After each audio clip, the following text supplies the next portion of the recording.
Hello viewers of mine, this is a What the Physics video. This one is about a lab simulation. It's called the Wally lab. It has to do with impulse. It's a lot of fun actually. I think this is really neat. So the purpose of this lab is to see how mass, velocity, force, and time all relate to each other. And then of course we have our learning target.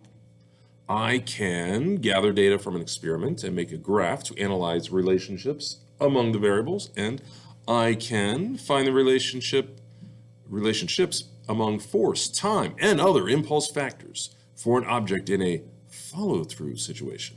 So, if you've ever seen Wally, and if you've ever seen the movie Gravity, they both have scenes in there where the astronaut, whether it's Sandra Bullock's character or Wally, is trying to move around in outer space using a fire extinguisher. And actually, that is really legit stuff. It's how we would be moving around. Unfortunately, I can't show you the videos. I mean, these are the links right here. I can't show them to you because of copyright, but you can get to the links and see them. And they're very cute. The Wally one is a lot of fun. And the Gravity one, oh man, that freaks me out because I'm afraid of heights. And just seeing things like that, whoo, oh man, whoa, even thinking about it right now, thinking about it. So here is our activity. You are going to pretend to be an astronaut. You're an astronaut in training. You are putting yourself in this situation to see how this works, how adjusting the force coming out of the, or the force that is pushing the fire extinguisher stuff out, how long you can squeeze on the fire extinguisher trigger, see how that affects things. Yeah, so we're just going to put ourselves in a number of different situations. We've got this simulation here. We'll clickety-click on that, and just imagine yourself like, I need to get from point A to point B, and I can't push off of anything. All I've got is this fire extinguisher. What is going to get me from point A to point B? And maybe I want to do it really fast, or maybe I can do it very gradually. I don't want to waste any supplies. Okay, so we go to this lab here. This is on the physicsaviary.com, and notice it's got information here. It says, let's see, you're going to be sending Wally here, astronaut Wally, through these gates here. These gates are always going to be 10 meters apart. And because the gates are always 10 meters apart, if we figure out how long it takes to travel through them, we can figure out astronaut Wally's final velocity. Because we have the distance is 10 meters. The time is something that will be given to us, the photogate time here. And then we can easily calculate velocity by saying velocity is the displacement 10 meters divided by the time, the photogate time. Okay, you say, all right, so that's the final velocity. What's the initial velocity? Well, Wally always starts off with initial velocity of 0. Okay, that's cool. And then we have fire extinguisher's force, and we're also able to adjust the extinguisher time. We'll be able to turn that on and off. And then we can adjust Wally's mass. Now, in this case, I wanted to make it as realistic as possible. It's not like you are an astronaut and you're going to be able to adjust your own mass. So we'll go ahead and pick a mass and we'll keep with it. Technically, we can change the mass. We're just going to pick a mass and we're going to keep with that mass. Okay, so it does say on here, you must end the impulse before Wally reaches the first photogate. If you were to end the impulse like in here, Wally would still be accelerating here and then go on at a constant velocity here, and it just wouldn't work out. You wouldn't actually have the correct information. So we're going to press on begin, and you could have actually changed the languages if you wanted. I'm going to go along with English. A reminder that photogates are 10 meters apart. Now, there are two sets of times. This is the photogate time, that is how long we're going through the photogate. And then there's the force time, how long we're squeezing on the fire extinguisher. Those are two separate times. Make sure you're distinguishing. But notice they are both in ms,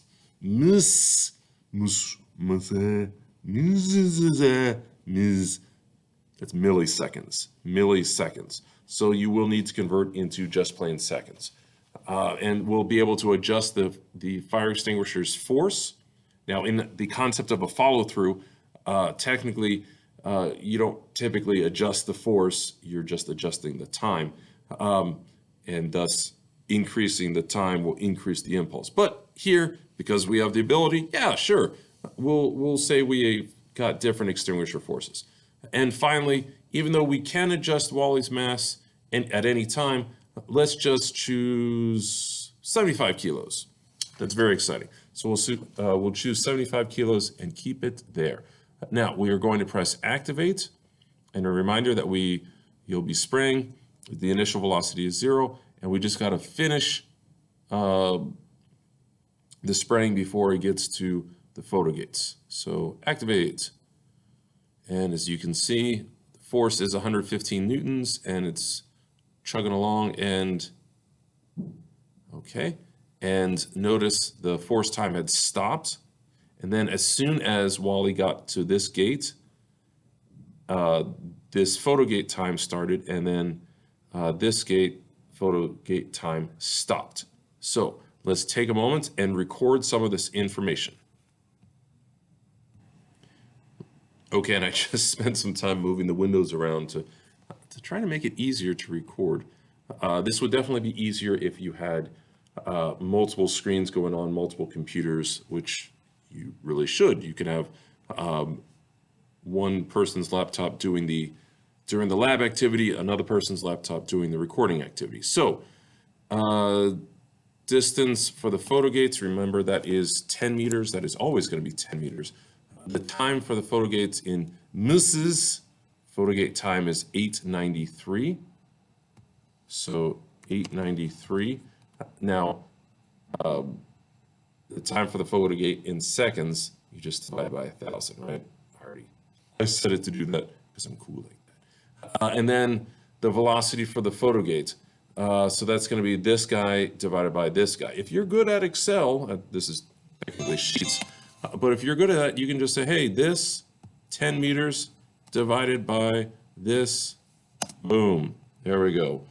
The photo gate velocity, as in the velocity through the photo gate, was this value here. So, okay, cool.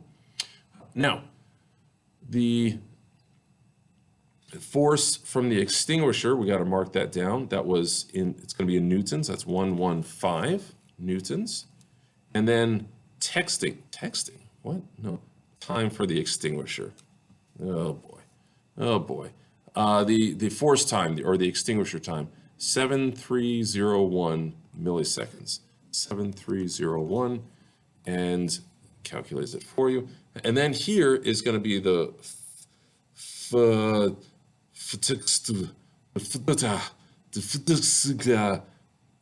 force times time for extinguisher, right? Not for texting. That's not what it is. Anyhow, once again, we can just set up the formula. Force, boom, times the time for the extinguisher. Boom. That's going to be the force times time, the impulse in Newton seconds. Cool. Now we're going to do it again. Let's see. Reset. Wally comes back. Remember, we're not going to change Wally's mass, and actually we should record Wally's mass is 75 kilos. Let's go ahead and see a bigger force, 200 newtons. I'm curious if that'll change anything. I wonder. Let's activate. And we'll once again have a kind of a longer time period. And there. Want to make sure we stop before he gets there. And yeah, cool. So this is, once again, 10 meters. And the time for the photo gate, got to make sure you're distinguishing the times, is 623. And let's see. And I can actually just tell it to do this calculation on down. Oh, that's cool. That's nice. And then the fire extinguisher force is going to be 200. And then texting, no, not texting, sillies. The force time, or the time for the extinguisher, is 6023. 6023, and I set it to automatically change that. And I'm actually going to take this equation and transfer it downwards here. Okay, so I'm going to get several more data pieces. You don't need to sit there and watch me do it. So I'm going to gather that information. I'm also going to say Wally's mass is 75 kilos. Cool. So I'm going to pause this and just record some more information. So I did want to show you this one. I'm going to use a still comparable force, but this time I'm going to have it for a very short time. Okay, so I had the force, the extinguisher force going for about 2 seconds. And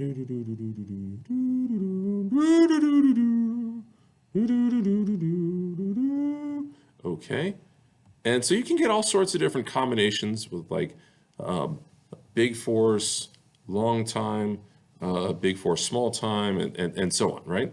And then you just, like I said, keep on filling in the information. This is the last one I'm going to be recording now. Yeah, it's going super duper slowly. A very small force and a very small amount of force time. It was blasting for less than 2 seconds. And so, yeah, it actually took quite a while for Wally to get across the screen there. And as opposed to earlier on when I had, let's see, once again, a small force like 50, but I was blasting for 12 seconds. So we'll see if these are some interesting combinations. So 7813, and then the force is once again 50, and now the force time, 1920, once again, that's milliseconds. Okay, so in this case, I have recorded 5 sets of data. I would want you as students to do more. Go ahead and do 10 sets, but this is good to show what we're basically doing.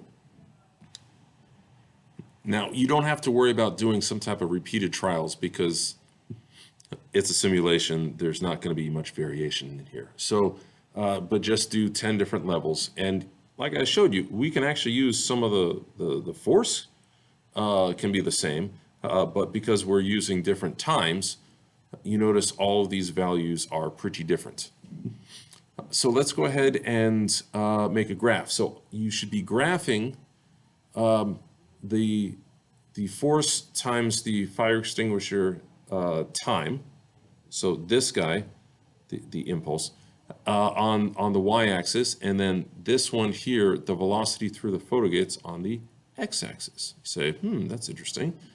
So I can actually just copy this right over here, and then copy this, and right over here. And you didn't, of course, have to do it in, oops, oh no, oh, it's referring to, oh, poop. I gotta actually change this up a little bit.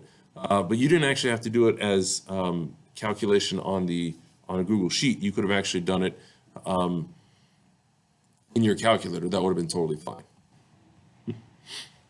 Okay, so when I told it to copy and paste, what it interpreted what I was trying to do was copy and paste the formula. I actually wanted to copy and paste the number. I'm sure there's ways to avoid that from happening, but for sake of time, I just went ahead and reset it so I'd have the formula reaching over there. If you don't know how to do this in Excel, it's very, very cool to be able to do this. But if you don't know how to do it, that's totally fine. You don't need to do it this way. Reminder that this guy here is going to equal the force and then times this, okay?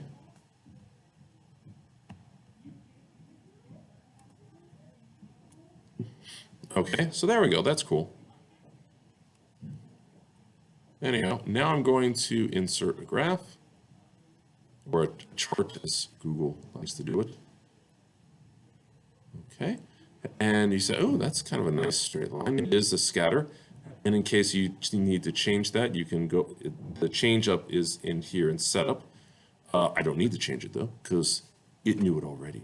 And speaking of also what it knew already, it put this in here on the, it labeled the axes, including with the units. That's because I had my top lines labeled as well. And then I'm going to go into customize. And if the stuff doesn't work out properly, you can fix things in here. You can change the chart and axis titles. I don't need to because this was fine. You can include something like, you know, for what was Wally's mass? I forgot it. 75 kilogram Wally. 75 kilogram Wally. Sure, yeah, put that in there. Anywho, good stuff. And then go up to go into series, and now we're going to start looking at our trend lines. Unfortunately, the size of my screen is kind of limited here. So we're going to do a trend line. Oh, look at that. Hello, hello, hello. It looks very, very linear. Okay. Now I can, if I wanted to do a power fit, I could still do a power fit, and then I could tell it to do the equation. But as you can see, it's to the 1. So I'm not really going to bother with the power fit. I'm just going to do the linear fit because that'll help me with the equation a little more smoothly. And then I'm also going to show the r squared value. Oh, look at that. Boom, look at that. The r squared is 1. That's delicious. That's delicious right there. Okay, now I still have to properly adjust this equation so it is in physics format. So I'm going to see if I can,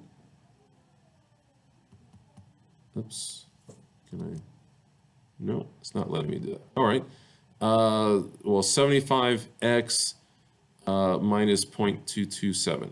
All right, so let's go back here.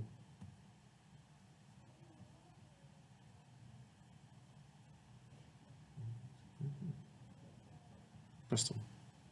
Okay. All right, so